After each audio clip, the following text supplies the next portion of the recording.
ಚಿಕ್ಕಬಳ್ಳಾಪುರ ಕಾಂಗ್ರೆಸ್ ಜಿಲ್ಲಾಧ್ಯಕ್ಷ ಸ್ಥಾನ ಅಹಿಂದ ಸಮುದಾಯಕ್ಕೆ ಅವಕಾಶ ಕಲ್ಪಿಸಬೇಕು. ಜಿಲ್ಲಾ ಪಂಚಾಯಿತಿ ಮಾಜಿ ಅಧ್ಯಕ್ಷ ಗಂಗರೆ ಕಾಲವೆ ನಾರಾಯಣಸ್ವಾಮಿ ಅವರನ್ನು ಚಿಕ್ಕಬಳ್ಳಾಪುರ ಜಿಲ್ಲಾಧ್ಯಕ್ಷರನ್ನಾಗಿ ಆಯ್ಕೆ ಮಾಡಬೇಕೆಂದು ಕುರುಬರ ಸಮಾಜದ ಮುಖಂಡರು, ನಗರಸಭೆ ಮಾಜಿ ಹಾಗೂ ಹಾಲಿ ಸದಸ್ಯರು, ಮುಖಂಡರಾದ ಕಾಳೇಗೌಡ ಹಾಗೂ ಆಕಲಹಳ್ಳಿ ಶಿವಕುಮಾರ್ ನೇತೃತ್ವದಲ್ಲಿ ನಡೆದ ಸುದ್ದಿಗೋಷ್ಠಿಯಲ್ಲಿ ಒತ್ತಾಯಿಸಿದರು.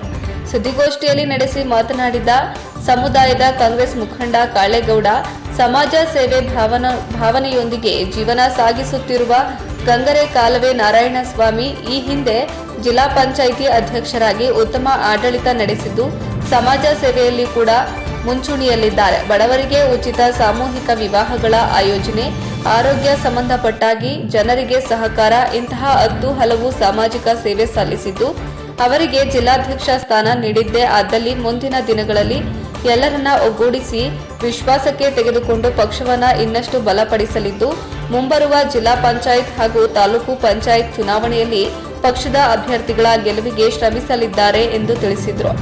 ಇನ್ನು ಮುಖಂಡರಾದ ಆಕಲಹಳ್ಳಿ ಶಿವಕುಮಾರ್ ಮಾತನಾಡಿ, ಸರಳತೆಯಿಂದ ಹೆಸರುವಾಸಿಯಾಗಿರುವ ಗಂಗರೆ ಕಾಲವೆ ನಾರಾಯಣಸ್ವಾಮಿ ಅವರಿಗೆ ಎಲ್ಲರನ್ನ ಒಗ್ಗೂಡಿಸಿ ಮುಂದೆ ಸಾಗಿ ಸಂಘಟನೆ ಮಾಡುವ ಶಕ್ತಿ ಇದೆ. ಕಾಂಗ್ರೆಸ್ ಪಕ್ಷದ ನಿಷ್ಠಾವಂತರಾಗಿ ದುಡಿಯುತ್ತಿರುವ ಗಂಗರೆ ಕಾಲವೆ ನಾರಾಯಣಸ್ವಾಮಿ ಅವರು ಪ್ರತಿ ಚುನಾವಣೆಯಲ್ಲೂ ಪಕ್ಷದ ಅಭ್ಯರ್ಥಿ ಗೆಲುವಿಗೆ ಶ್ರಮಿಸಿದ್ದಾರೆ ಎಂದು ತಿಳಿಸಿದರು. ಇನ್ನು ಸುದ್ದಿಗೋಷ್ಠಿಯಲ್ಲಿ ಕೆಆರ್ ವೇಣುಗೋಪಾಲ್, ಮೋಹನ್, ಮುನಿರಾಜು, ವೆಂಕಟರಮಣಪ್ಪ, ಮೇಸ್ತ್ರಿ, ನಾರಾಯಣಸ್ವಾಮಿ, ರಮೇಶ್ ಬಾಬು, ಜಯರಾಮ್ ಇತರರು ಉಪಸ್ಥಿತರಿದ್ದರು. ವರದಿ ಸಲಾಹುದ್ದೀನ್, ಚಿಕ್ಕಬಳ್ಳಾಪುರ. ನಮ್ಮ ಸಮಾಜದವರಿಗೆ ಜಿಲ್ಲಾಧ್ಯಕ್ಷರ ಪಟ್ಟ ಇಲ್ಲ, ಇವಾಗ ಕೇಳುವಂತ ಒಂದು ದೃಢವಾದ ಸಂಕಲ್ಪ ನಮ್ಮ ನಾಟಕವನ್ನು ಮಾಡವ್ರೆ. ಆ ಒಂದು ಸಂಕಲ್ಪವನ್ನ ನಮ್ಮ ಹೈಕಮಾಂಡ್ ಸಿದ್ದರಾಮಯ್ಯ, ಡಿ.ಕೆ. ಶಿವಕುಮಾರ್ ಅವರು ಹಾಗೂ ನಮ್ಮ ಉಸ್ತುವಾರಿ ಸಚಿವರು ಮನಸ್ಸು ಮಾಡಿ ನಮ್ಮ ಗಂಗಾಕಲ್ ನಾಣಸ್ವಾಮಿ ಅವರಿಗೆ ಈ ಒಂದು ಪದವಿಯನ್ನು ಕೊಟ್ಟರೆ ಈ ನಮ್ಮ ಕಾಂಗ್ರೆಸ್ ಪಕ್ಷವನ್ನು ನಮ್ಮ ಜಿಲ್ಲಾದ್ಯಂತ ಭಿನ್ನಾಭಿಪ್ರಾಯ ಇರಲಿ, ಭಿನ್ನಮತಗಳಿರಲಿ ಎಲ್ಲರನ್ನೂ ಮುಂದುಗೂಡಿಸ್ಕೊಂಡು ಒಗ್ಗಟ್ಟಿನಿಂದ ನಡೆಸಿಕೊಂಡು ಕಾಂಗ್ರೆಸ್ ಪಕ್ಷವನ್ನು ಉಳಿಸ್ತಾರೆ, ಬೆಳೆಸ್ತಾರೆ. ಮುಂದೆ ತಾಲೂಕು ಪಂಚಾಯತಿ, ಜಿಲ್ಲಾ ಪಂಚಾಯತಿ ಎಲ್ಲ ಚುನಾವಣೆಗಳು ಬರ್ತಾ ಇದ್ದಾವೆ. ಅದರಲ್ಲೂ ಸಹ ಇವರು ಮುಂಚೂಣಿಯಲ್ಲಿ ನಿಂತ್ಕೊಂಡು ಅವರ ಒಂದು ನಾಯಕತ್ವದಲ್ಲಿ ಹೆಚ್ಚಿನ ಒಂದು ಸೀಟುಗಳನ್ನು ಗಳಿಸುವ ಥರ ಅವರು ಸಂಘಟನೆ ಮಾಡ್ತಾರೆ. ಆ ಒಂದು ನಂಬಿಕೆ ನಮಗಿದೆ. ಅಂಥ ವ್ಯಕ್ತಿನ ಈಗ ಜಿಲ್ಲಾಧ್ಯಕ್ಷರಾಗಿ ಮಾಡಬೇಕು ಅಂತ ಹೇಳಿ ಆರುಗಂಟೆ ಪಂಚಾಯತಿ ಆಕಲಹಳ್ಳಿ ಗ್ರಾಮದ ಸದಸ್ಯರು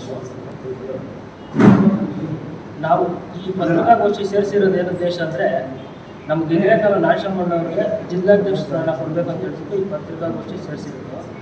ಈ ಪತ್ರಿಕಾಗೋಷ್ಠಿಯಲ್ಲಿ ನಾವು ಕೇಳ್ಕೊಳ್ಳೋದು ಏನಂದರೆ, ನಮ್ಮ ಸಿದ್ದರಾಮಯ್ಯನವರಾದ ಸಿ ಎಂ ಸಾಹೇಬರಾದ ಸಿದ್ದರಾಮಯ್ಯನವರು ಮತ್ತು ಡಿ.ಕೆ. ಶಿವಕುಮಾರ್ ಸಾರು ಮತ್ತು ಉಸ್ತುವಾರಿ ಮಿನಿಸ್ಟರ್ ಆದ MC ಸುಧಾಕರ್ ಸಾರು ಮತ್ತು ನಮ್ಮ ಪ್ರದೀಪ್ ಈಶ್ವರ್ ಸಾರು ಮತ್ತು ಸುಬ್ಬಾರೆಡ್ಡಿ ಸಾರು, ಶಿವಶಂಕರ್ ರೆಡ್ಡಿ ಸಾರು ಮತ್ತು ಮಾಜಿ MLA ಆದ ವಿಜಯಪ್ಪ ಸಾರು, ಇವನ್ನೆಲ್ಲರೂ ನಾವು ಕೇಳ್ಕೊಳ್ಳೋದೇನೆಂದರೆ, ನಮ್ಮ ಸಂಘಟನೆಯಿಂದ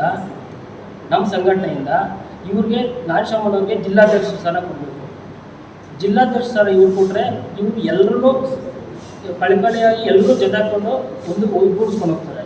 ಒಗ್ಗೂಡಿಸ್ಕೊಂಡೋಗಿ ಎಲ್ಲರೂ ಹಿಂದೆ ಹಾಕ್ಕೊಂಡು ಆಲ್ರೆಡಿ ಇವ್ರು ಸಂಘಟನೆ ಮಾಡೋದು ಅನುಭವ ಐತೆ. ಇವ್ರಿಗೆ ಯಾವ ಥರ ಸಂಘಟನೆ ಮಾಡಬೇಕು, ಯಾವ ಥರ ಮುಂದಕ್ಕೆ ಪಕ್ಷ ಸಂಘಟನೆ ಮಾಡಬೇಕು, ಎಲ್ಲ ಅನುಭವಗಳು ನಾರಾಯಣಸ್ವಾಮಿಗೆ ಈಗಾಗಲೇ ಗೊತ್ತಿದ್ದು ಏನೇ ಈ ನಾವು ಕೇಳ್ಕೊಳ್ಳೋದೇನೆಂದರೆ, ಇವ್ರಿಗೆ ಜಿಲ್ಲಾಧ್ಯಕ್ಷ ಸ್ಥಾನ ಕೊಡಬೇಕು ಅಂತೇಳಿ ನಾವು ಜಿಲ್ಲಾ ಪಂಚಾಯತಿ ಅಧ್ಯಕ್ಷರಾಗಿ ಒಳ್ಳೆ ಆಡಳಿತ ಕೊಟ್ಟು ಯಾವುದೇ ಥರ ಕಪ್ಪು ಚುಕ್ಕಿ ಇಲ್ದಿರ ಬಂದಂಥ ವ್ಯಕ್ತಿ. ಈ ವ್ಯಕ್ತಿ ಈ ಹಿಂದೆ ಹಲವಾರು ಜನಪರ ಕಾರ್ಯಕ್ರಮಗಳು ನಮ್ಮ ಕಾಂಗ್ರೆಸ್ ಪಕ್ಷದ ವೇದಿಕೆಯಲ್ಲಿ ಮಾಡಿದ್ದಾರೆ. ಅದು ಕೆಲವೇ ಉದಾಹರಣೆ ಕೊಟ್ಟು ಜಾಸ್ತಿ ಇಲ್ಲ. ಈಗ ಉಚಿತವಾಗಿ ವಿವಾಹ ಮಹೋತ್ಸವ ಏರ್ಪಡಿಸಿದ್ರು ಸುಮಾರು. ಆಮೇಲೆ ಈ ಸ್ತ್ರೀ ಶಕ್ತಿಗಳಿಗೆ ಸುಮಾರು 80 ಬಸ್ವರೆಗೂ ಕಡಿಮೆಯಿಂದ ಮಂಚೇರಿಯಿಂದ ಹಿಡಿದು ಚಿಕ್ಕಬಳ್ಳಾಪುರ ಸುಮಾರು ಕಡೆಯಿಂದೆಲ್ಲ ಕಳಿಸ್ಕೊಂಡಿದ್ದಾರೆ.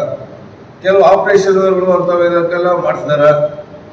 ಇನ್ನು ಬೇರೆ ಯಾರಾದ್ರೂ ಇದ್ದಾಗ ಹೋದಾಗ ಅವ್ರಿಗೆ ಏನು ಬೇಕೋ ಅದನ್ನ ಕೊಡುಗೆ ದಾನಿಯಾಗಿ ಇದ್ದಾರೆ. ಇವರು ಇವತ್ತಿನಲ್ಲ ಈ ಹಿಂದೆ ಏನು 20 ವರ್ಷದಿಂದ ಅವ್ರು ಆಗಿದ್ರು, ಇವತ್ತವರೆಗೂ ಅವ್ರಿಗೆ ಯಾವುದೇ ಅಧಿಕಾರ ಸಿಗದೇ ಇದ್ರು ಜಿಲ್ಲಾ ಪಂಚಾಯತ್ ಎಲೆಕ್ಷನ್ ಬಿಟ್ಟು ಇದುವರೆಗೂ ಪಕ್ಷದ ವೇದಿಕೆಯಲ್ಲಿ ಪ್ರತಿ ಎಲೆಕ್ಷನ್ಗಳಿಗೂ ಅದು ತಾಲೂಕ್ ಪಂಚಾಯತಿ ಆಗ್ಬೋದು, ಜಿಲ್ಲಾ ಪಂಚಾಯತಿ ಆಗ್ಬೋದು, MLA ಎಲೆಕ್ಷನ್ ಆಗ್ಬೋದು, MP ಎಲೆಕ್ಷನ್ ಆಗ್ಬೋದು, ತನ್ನದೇ ಆದಂಥ ಒಂದು ಕೊಡುಗೆಯನ್ನು ನೀಡ್ತಾ ಬಂದಿರ್ತಾರೆ. ಈ ಹಿಂದೆ ಅವ್ರಿಗೆ MLA ಸ್ಥಾನ ಸಿಗಬೇಕಾಗಿತ್ತು, ಇರಲಿ ಅವ್ರಿಗೆ ವಂಚಿತ ಆಯಿತು.